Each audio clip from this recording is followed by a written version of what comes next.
Welcome student, diploma civil second year, fourth semester, fourth sem, subject irrigation engineering.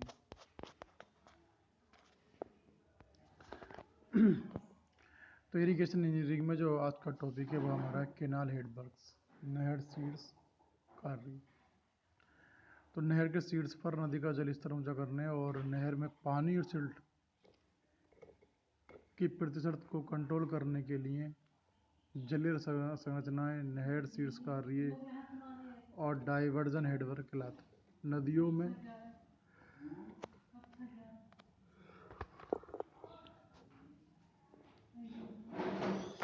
नदियों में ऋतुओं के अनुसार जल स्तर में परिवर्तन होता रहता है और नदियों में जल स्तर को ऊंचा करने के लिए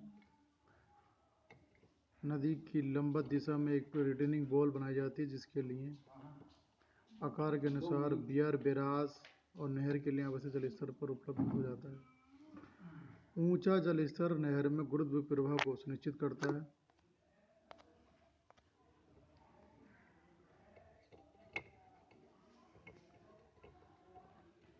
रिटेनिंग वॉल के कारण पानी का वेग कम हो जाता है और सिल्ट तली में बैठ जाती है।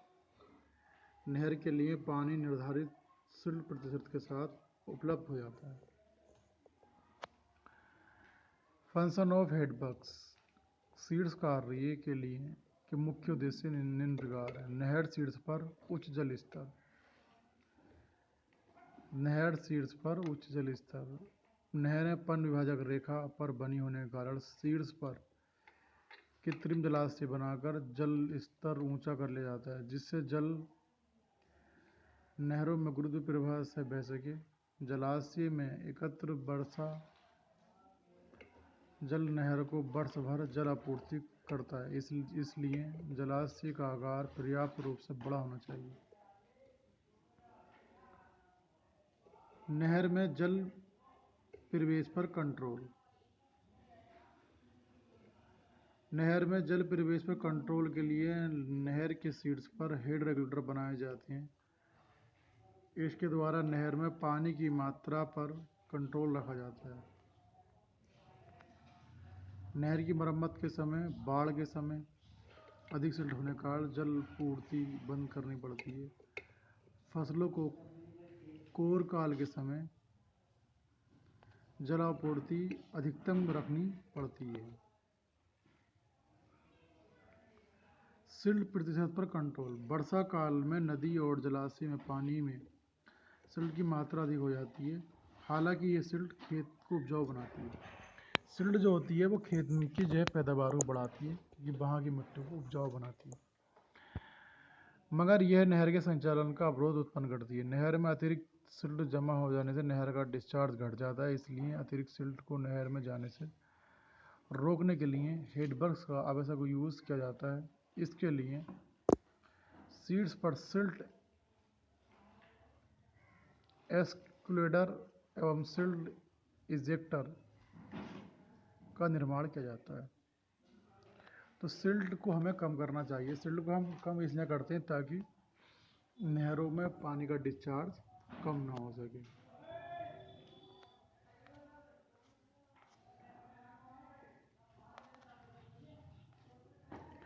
अब यहाँ दिखा रखा जलाशय की धारिता पर कंट्रोल। बाढ़ के समय जब जलाशय में पानी का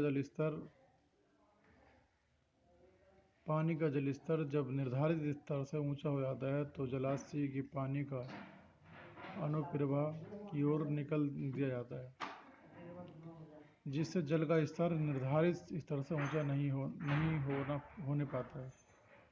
ऐसे न कर पाने से जलाशय तटबंधों के ऊपर से बहकर आसपास के क्षेत्र में जलमग्न कर सकता है। हेडवर्क्स की बाढ़ से सुरक्षा। हेडवर्क्स की सभी जलीय संरचनाएं सुदृढ़ और स्थायी बनाई जाती हैं, इसलिए बाढ़ के पानी का इन पर कोई प्रभाव नहीं पड़ता।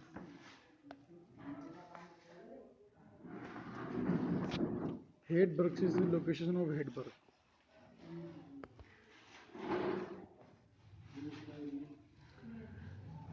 नदी की संपूर्ण लंबाई को निम्न 4 भागों में विभाजित किया जाता है। एक तो पहाड़ी अवस्था, माउंटेनियस स्टेज, पहाड़ी क्षेत्र में स्थित नदी पहाड़ी अवस्था में होती है और इस भाग से नदी का ढाल और पानी का वेग बहुत अधिक होता है। इस भाग में चट्टानें तथा बोल्डर पाए जाते हैं। इस भाग में हेडबग्स अग्रकांडों से नहीं बनाए जाते हैं। सिंचाई योग्य भूमि कम होती है। सिंचाई योग्य भूमि कम होती है। नहर पर कई प्रपात बनाने पड़ते हैं। बहुत सी परगामी नालियाँ बनानी पड़ती हैं।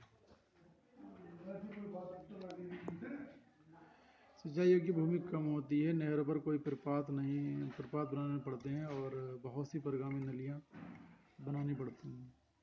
अर्ध पहाड़ी क्षेत्र, सब mountainous of the boulder stage, पहाड़ी अवस्था से निकलने के बाद नदी अर्ध पहाड़ी अवस्था में प्रवेश करती है। यहाँ पर नदी का जो ढाल है और वेग दोनों कम हो जाते हैं। नदी के आधार और किनारों पर बोल्डर और ग्रेवल पाए जाते हैं। इस भाग में हेडवर्क का निर्माण किया जाता है जिसके लाभ और हानि निम्न प्रकार हैं। तो अर्ध पहाड़ी अवस्था में जो नहरें बनाई जाती हैं तो जो हेडवर्क्स बनाए जाते हैं इनके लाभ और हानि निम्न प्रकार हैं। निर्माण के लिए आवश्यक पदार्थ जैसे रोड़ी, रेत आदि स्थानीय रूप से उपलब्ध रहते हैं। नदी की चौड़ाई कम होने के कारण हेडवर्क्स छोटा बनाना पड़ता है।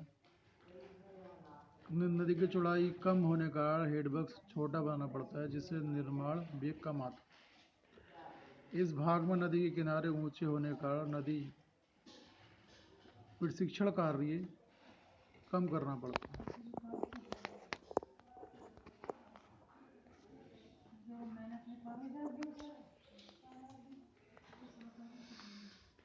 हेडवर्क्स की प्रारंभिक निर्माण लागत तथा मरम्मत की लागत अधिक आती है। जब हेडवर्क्स बनाते हैं जाहिर सी बात है उसकी जो लागत होती है वो ज़्यादा होती है और मरम्मत की जो लागत होती है वो अधिक होती है। डेल्टा अवस्था, नदियों के समुद्र में गिरने के स्थान पर पानी का वेग अत्यधिक कम हो जाने के कारण समुद्र तली में बैठ जाती है और सिल्ट जमाव का तल निरंतर ऊंचा होने से बीच में डेल्टा बन जाते हैं। नदी कई भागों में विभाजित हो जाती है और इस क्षेत्र में सिंचाई योग्य भूमि कम होने के कारण हेडवर्क्स के निर्माण नहीं किए जाते। सीड्स कार्य के लिए स्थान चयन, selection of site for headworks. Headworks के लिए नदी की अवस्था का चुनाव कर लेने के उपरांत सीड्स कार्य के स्थल का चयन करते समय निम्न बातों को ध्यान में रखना चाहिए। नंबर 1, सीड्स कार्य के स्थल के समीप निर्माण सामग्री पर्याप्त मात्रा में उपलब्ध होनी चाहिए। नदी का खंड संकरा, सीधा और न डूबने वाले ऊंचे किनारों वाला होना चाहिए ताकि नदी प्रशिक्षण कार्य कम किया जा सके। स्थल पर पहुंचना आसान होना चाहिए। नहर प्रणाली की लागत कम करने के लिए सिंचाई योग्य भूमि पास में होनी चाहिए। अब क्या है कि जो हम नहर बना रहे हैं तो नहर के पास में ही जो हमारी खेती बाड़ी की ज़मीन है वहीं होनी चाहिए और पारगामी निकास कार्य क्रॉस ड्रेनेज वर्क की संख्या कम होनी चाहिए। हेडवर्क्स ऊंचाई पर बनना चाहिए जिससे कमांड क्षेत्र अधिक प्राप्त हो सके। नहर नदी की लंब दिशा में निकलनी चाहिए। नदी की लंब, अगर कोई नहर जा रही है तो वो नदी की लंब दिशा में निकलनी चाहिए। सीड्स कार्य के स्थल पर नदी में न तो सिल्ट होनी चाहिए और न ही कटाव होना चाहिए। स्थायी संरचना के लिए नींव की आवश्यक गहराई पर उपयुक्त आधार उपलब्ध होना चाहिए। नदी का प्रवाह एक धारा में होना चाहिए, कई धाराओं में नहीं। ये तो आप सब जानते हैं। ये सब क्या है, इसकी सीड्स के कार्य हैं। इस तरीके से हमारे सीड्स कार्य का सामान्य layout, general layout of the headworks.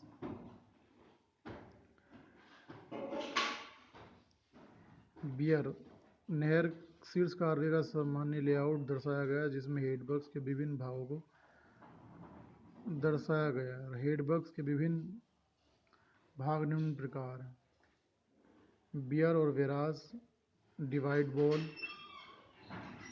Under sluice scoring sluice, fish ladder, head regulator, लट्ठा वाही नाली, lock channel, silt prevention works और रिवर ट्रेनिंग वर्क्स।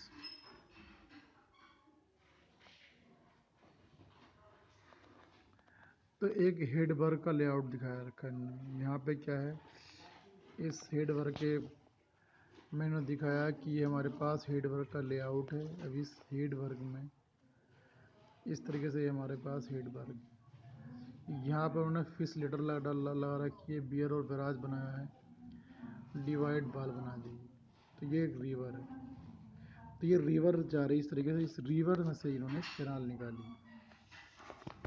तो केनाल निकालने के लिए इन्होंने क्या किया, यहाँ पे कुछ बियर या बैराज बनाया है और 90 से लेके 120 की डिग्री पर यहाँ के एक स्टील पॉन्ड बनाया है, डिवाइड बॉल बनाई है, ताकि पानी का फ्लो एक केनाल में हो सके।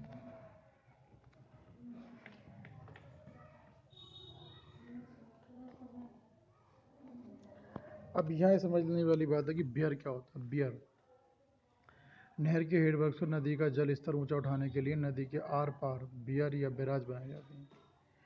तो अब जाहिर सी बात है, जब कोई नदी यहाँ से निकल रही है, ये नदी आ रही है, तो इसका लेवल उठाने के लिए हमने यहाँ पे बियर या बैराज बनाया ताकि नहर में पानी जा सके।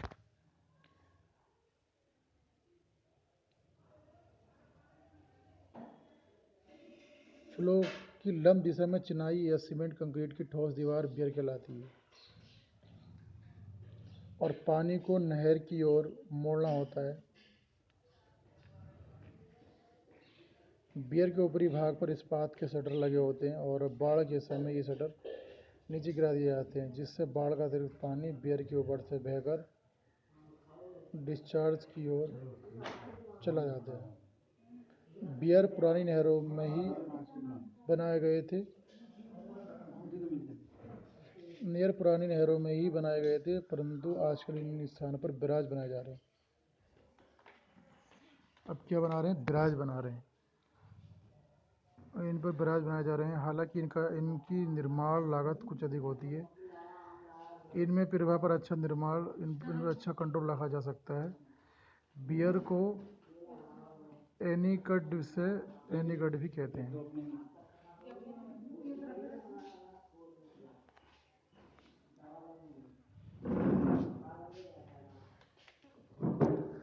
बियर की तरह ही बैराज का मुख्य कार्य हेडवर्क से नदी का जल स्तर ऊंचा करना होता है। नदी के पानी को नहर की ओर मोड़ना होता है, और इसमें बियर की भांति नदी के आर पार ठोस दीवार नहीं बनाई जाती। बैराज में अत्यंत कम ऊंचाई की दीवार के ऊपर कंक्रीट का कॉलम बनाया जाता है, और इन कॉलमों के साइड में खांचे बने होते हैं। इन खांचों में गेट लगे होते हैं, और ये गेट एक मैकेनिकल विधि द्वारा संतुलित भार से जुड़े होते हैं। तो इसमें जो हम बैराज बनाते हैं, तो बैराज की हाउस की हाइट कम रखते हैं, बट उसके ऊपर हम कुछ कॉलम लगाते हैं जिसमें सांचे होते हैं, जिसके ज़रिए पानी को हम खोल देते हैं। स्तंभों के पार्श्व में खांचे बने होते हैं, और इन खांचों में गेट लगे होते हैं। ये गेट एक मैकेनिकल व्यवस्था द्वारा संतुलित भार से जुड़े होते हैं। आवश्यकता अनुसार इन गेटों को ऊपर या नीचे लाने के लिए एक यांत्रिक व्यवस्था होती है। बाढ़ के समय अतिरिक्त पानी निकालने के लिए सभी फाटक या गेट ऊपर उठा दिए जाते हैं। बहाव पर कंट्रोल के लिए बैराज बियर की तुलना में काफ़ी अच्छे होते हैं। बैराज बियर की तुलना में काफ़ी अच्छे होते हैं, हालांकि बैराज की लागत बियर से काफ़ी अधिक होती है। फिर भी बहाव पर अच्छा कंट्रोल के कारण आजकल हेडवर्क्स के बियर के स्थान पर बैराज ही बनाए जा रहे हैं। सभी बैराज के ऊपर पुल बनाकर सड़क और रेल मार्ग निकाला जा सकता है, और इसके थोड़ी ही अतिरिक्त व्यय करना पड़ता है। तो बैराज जो है, ज़्यादातर हम बैराज का यूज करते हैं। तो यहाँ पार्ट्स ऑफ बैराज, एक बैराज की फिगर दिखा रखी है। तो यहाँ पे एक बैराज बना के दिखा रखा है। तो अगर आप देखें यहाँ पे कि पार्ट्स ऑफ विरास, इस तरीके से ये हमारे पास पॉन्ड ऑफ लेवल है। यहाँ पर सीमेंट कंक्रीट ब्लॉक प्रोडक्शन लगा रखा है और यहाँ क्रेस्ट है, सीट पाइल्स, स्टेगरिड फ्रक्शन ब्लॉक, और यहाँ लिखा है उन्होंने रेल ब्रिज। ये रेल ब्रिज बनाया उन्होंने यहाँ पे, ये रोड ब्रिज बनाया, और यहाँ पे जो काउंटर वेट ग्रोव्स।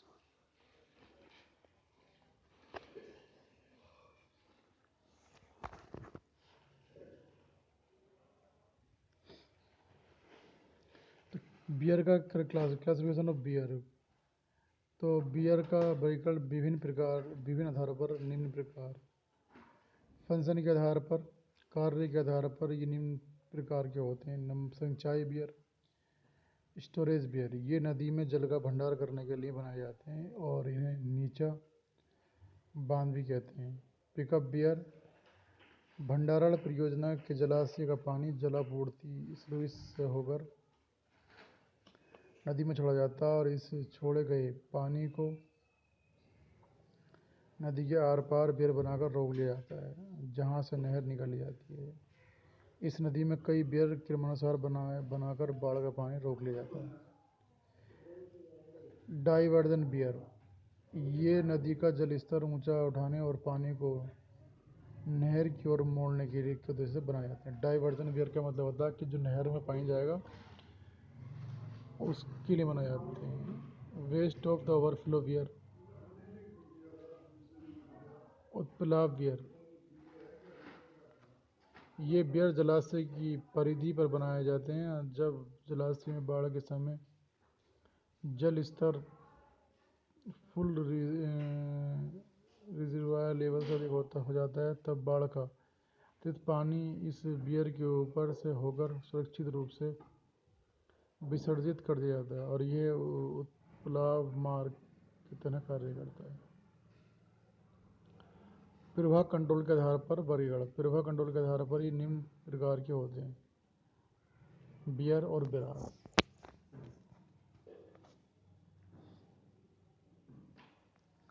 निर्माण पदार्थ के आधार पर क्लासिफिकेशन, ये निम्न प्रकार के होते हैं: चिनाई बियर, मैसनरी बियर, ये बियर गड़े हुए पत्थर।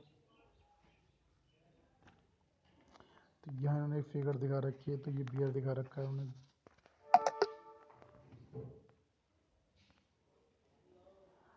तो मैसन ये है, बियर गड़े हुए पत्थर की चिनाई कर बनाए जाते हैं और इसका स्थायित्व के लिए इनकी तली के ऊपर ऊर्ध्वाधर रोक दीवार बना दी जाती है। तो यहाँ पे एक फिगर जो आप देख रहे हैं, तो ये मैसनरी बियर की एक दीवार है।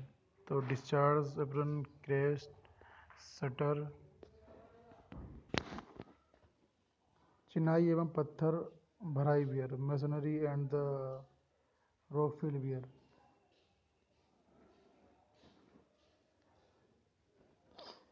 सीमेंट कंक्रीट बियर, इसके डिस्चार्ज प्रतिप्रभा ढालू किनारे सीमेंट कंक्रीट का बना दिए जाते हैं। डिस्चार्ज की ओर हाइड्रोलिक जंप उत्पन्न करने के लिए समतल ढाल बना दिया जाता है और ध्रुवीय उछाल से पानी की ऊर्जा नष्ट हो जाती है और बियर के आगे नदी का आधार सुरक्षित हो जाता है। इसके शिखर पर भी शटर लगा दिए जाते हैं। डिज़ाइन के आधार पर क्लासिफिकेशन: भाराश्रित या गुरुत्व बियर, ग्रेविटी बियर, जो बियर केवल अपने भार के कारण स्थिर है, गुरुत्व या भाराश्रित बियर कहलाते हैं। कंक्रीट बियर को छोड़कर शेष सभी बियर गुरुत्वीय बियर कहलाते हैं। इसके घटक अंग भी व्यक्तिगत रूप से अपनी भार के कारण स्थिर होते हैं। नॉन ग्रेविटी बियर, इन बियरों की संपूर्ण संरचना सभी बलों के विरुद्ध सुरक्षित तथा स्थिर होती है और इनके घटक अंग व्यक्तिगत रूप से स्थिर नहीं हो सकते। तो ग्रेविटी बियर और नॉन ग्रेविटी बियर।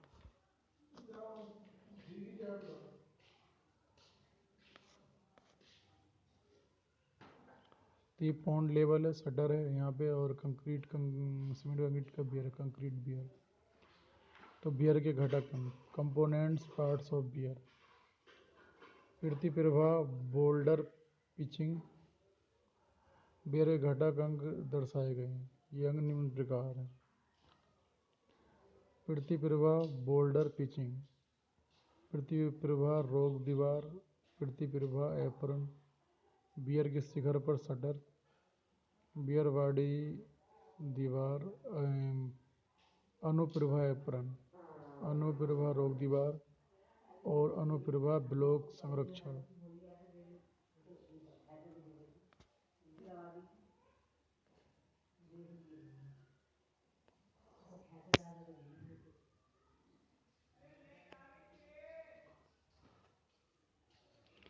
तो यहाँ पर द पार्ट्स ऑफ बियर दिखा रखे हैं। तो ये सबसे पहले discharge of block portion, discharge of apron, body wall cash shutter, pond level US aprons boulder pitching. तो इस तरीके से ये बियर के कुछ पार्ट्स थे। यहाँ पे हमने आपको दिखाया कि masonry and the rock fill weir, और ये था हमारे पास मैसनरी ऑफ बियर। यहाँ पे पार्ट्स ऑफ बेराज, तो बेराज के कुछ पार्ट्स दिखाए रखे हैं। Classification of beer.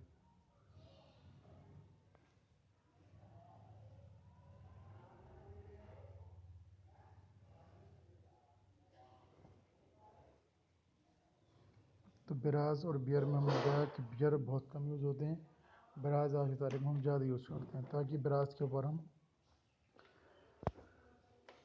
कोई भी रेलवे ब्रिज या रोडवे ब्रिज बना सकते हैं।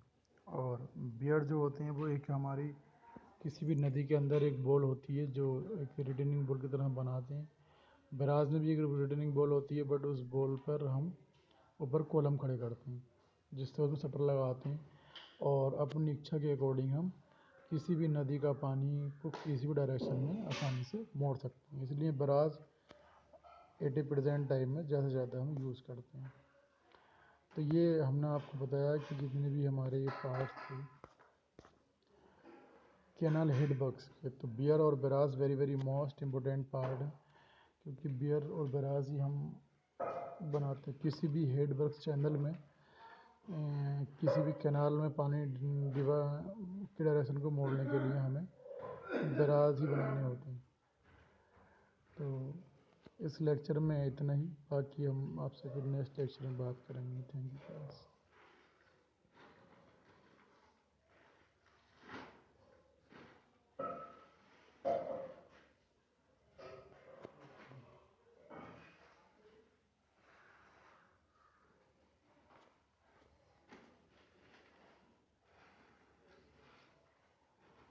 तो आप चाहो तो इसको नोट भी कर सकते हो, क्योंकि जो कुछ पार्ट्स हैं और ये जो फिगर इसमें दिखा रखी है, इस फिगर को आप बना सकते हो, क्योंकि ये फिगर बनाने से एक बियर बेराज की एक फिगर क्लियर हो जाती है।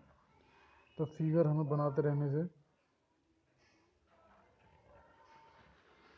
डेफिनेशन कम भी लिखें तो कोई दिक्कत नहीं है, क्योंकि फिगर हमारा होना बहुत ज़रूरी है।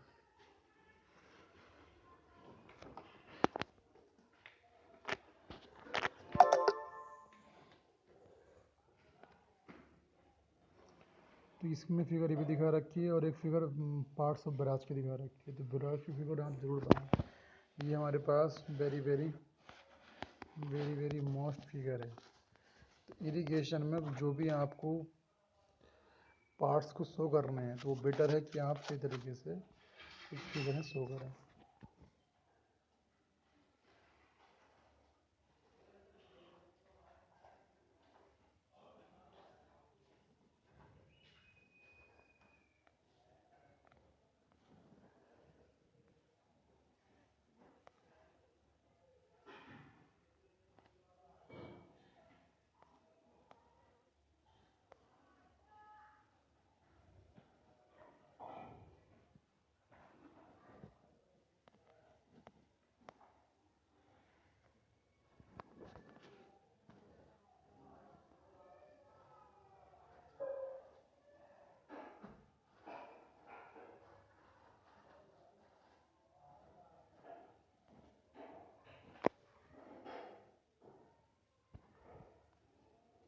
Thank you class.